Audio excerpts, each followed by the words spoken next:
Hey guys, Henry here from Our Freedom Formula. Today we're speaking about how to use Stoicism to stop offense in its tracks. So what is Stoicism's core principles? Stoicism, a philosophy developed by ancient Greek and Roman thinkers, offers a timeless guide to living a fulfilling life.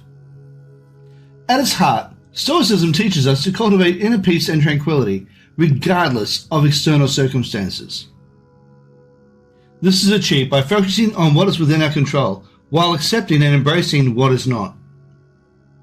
As Epictetus, the esteemed Stoic philosopher, once said, some things are in our control, and some things are not.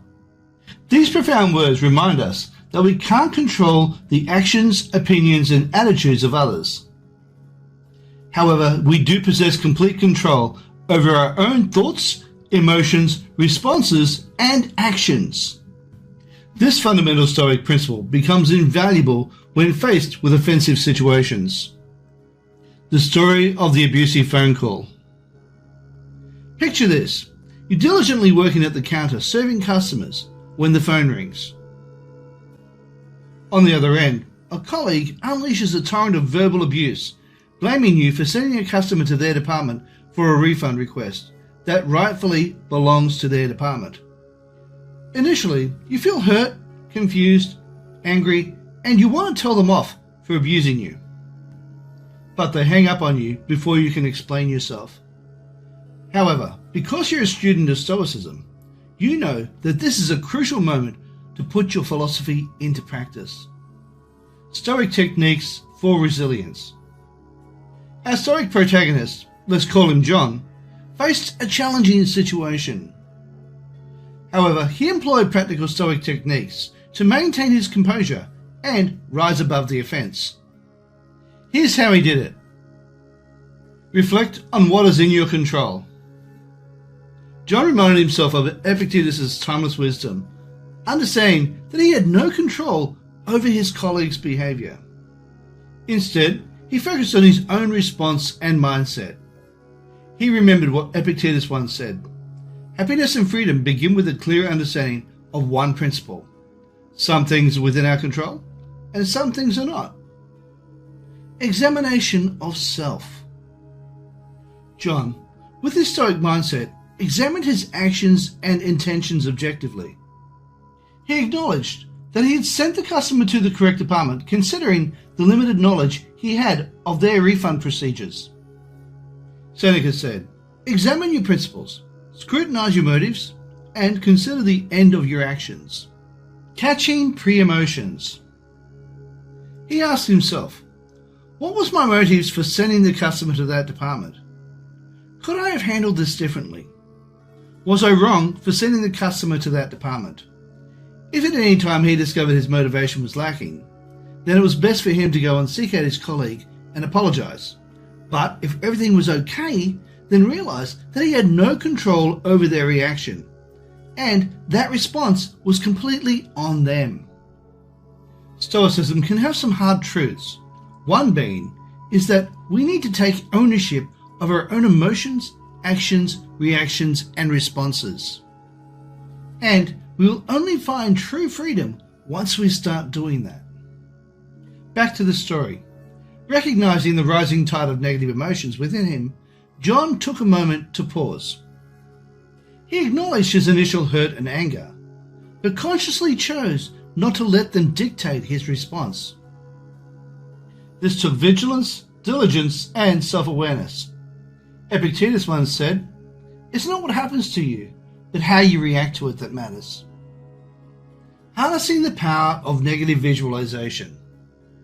Earlier that day, John had practiced negative visualization, which is a powerful Stoic technique.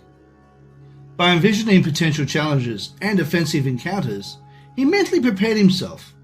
He also reminded himself to respond with calmness, grace, and resilience if he encountered someone with offensive behavior today. Marcus Aurelius once wrote, begin each day by telling yourself, today I shall be meeting with interference, ingratitude, insolence, disloyalty, ill will, and selfishness. All of them due to the offenders, ignorance, of what is good or evil. John made it a habit to practice negative visualization every morning.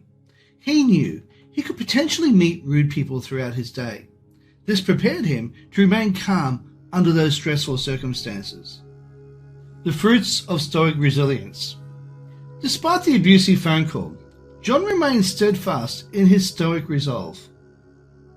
He reminded himself that this incident, while unpleasant, was ultimately beyond his control. His equanimity allowed him to maintain his inner peace and respond calmly.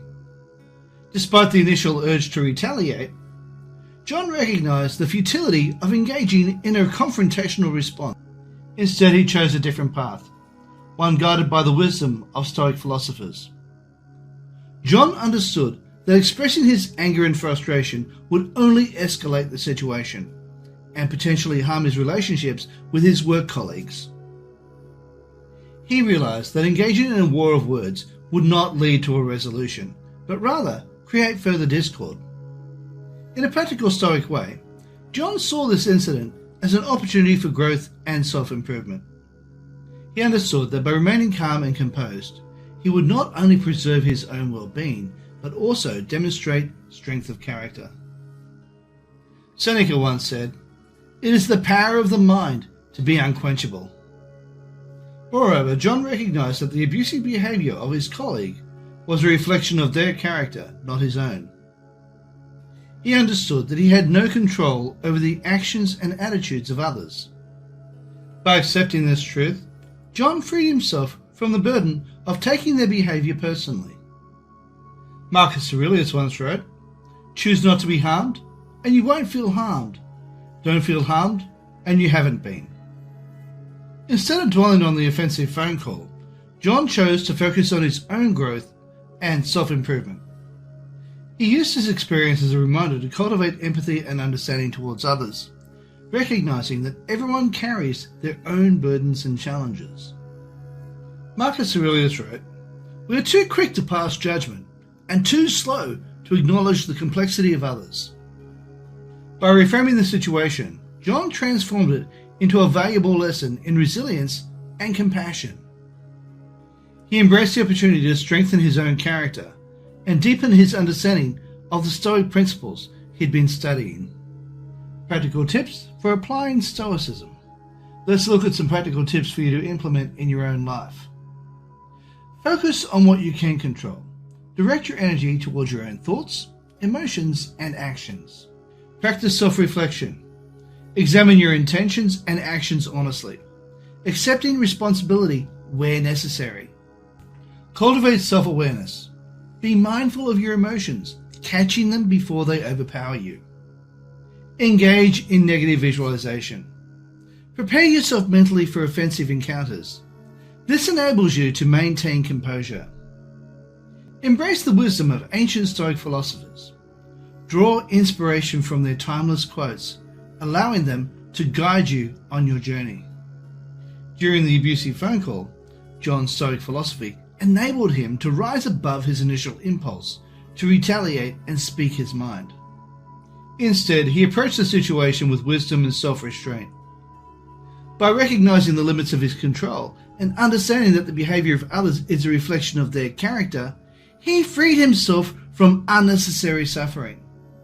Stoicism teaches us to focus on what we can control: our thoughts, actions, and responses. Through self-reflection, practicing empathy, and embracing opportunities for growth. This can help us navigate offensive encounters with grace and wisdom. Remember, Stoicism offers us a path to inner freedom and resilience. Let's apply its teachings in our lives and cultivate a mindset that transcends offense, enabling us to lead lives of tranquility and compassion. If you got some value out of this video, how about you smash the like button, as well as subscribe, and also hit the bell icon so you can be notified when we upload more videos. Hey, while you're at it, why not share and also leave a comment down below and let me know how you use Stoicism to stop offense in its tracks. Just so you know, on the top left hand side of the screen, you'll see a video that I believe you might like. Below that is a video YouTube thinks you might like. And if you look on the right side of the screen, you'll see an image of my head. Now, if you click on that or poke me in the forehead with your finger, you'll be able to subscribe. Thank you so much for watching, and bye for now.